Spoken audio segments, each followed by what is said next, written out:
Shalom, shalom, shalom. Bienvenue à notre émission à Soubrina Yeshua.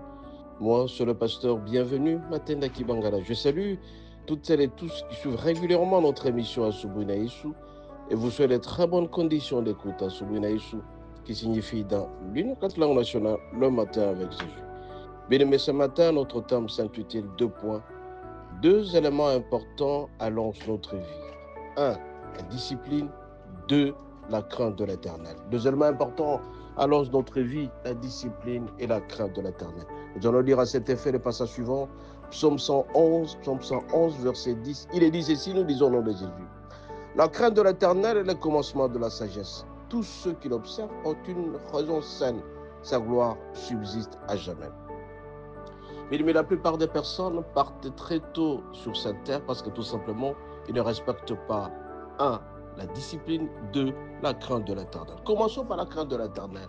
La crainte de l'Éternel, ce n'est pas la peur survie de notre Dieu. Ce n'est pas craindre Dieu, mais tout simplement l'observation de ses commandements, la fuite du péché. Quand quelqu'un fuit le péché, mon bien-aimé, celui-là craint l'Éternel. Chaque fois que tu vas constater que le péché est en train de te déranger, que ce soit l'adultère, que ce soit la fornication, le mensonge, le vol, tout ce qui est interdit dans les 10 commandements, mon bien-aimé, si jamais tu respectes, tu seras un homme heureux sur cette vie. Parce que plus tu vas craindre Dieu, plus tu vas observer ses commandements, plus tu vas fuir loin du péché, plus ta vie sera longue sur cette terre. Raison pour laquelle, mon bien-aimé, je viens auprès de toi te dire ceci. La crainte de l'Éternel est le commencement de la sagesse. Tu seras sage parce que tu fuis les péchés.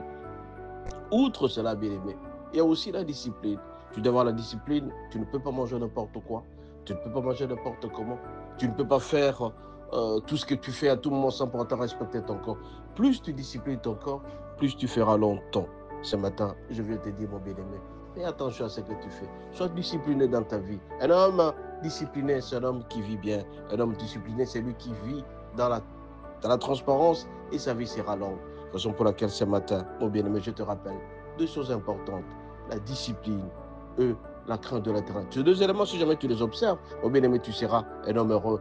Tu vas vivre une vie saine et sainte, raison saine, et sa gloire, la gloire de notre Dieu, va subsister à jamais. Et tu seras un homme heureux parce que tout simplement, tu as la paix dans ton cœur. Ce matin, mon bien-aimé, je te rappelle les 2 éléments importants, la discipline et la crainte de l'Éternel. Plus tu vas le faire, plus tu seras un homme heureux. Plus tu ne le feras pas, plus ta vie sur la terre sera courte. Raison pour laquelle je rappelle tout simplement à la plupart des gens de respecter la discipline, de faire en sorte que la crainte de l'Éternel soit au rendez-vous. Soyez bénis, à la prochaine.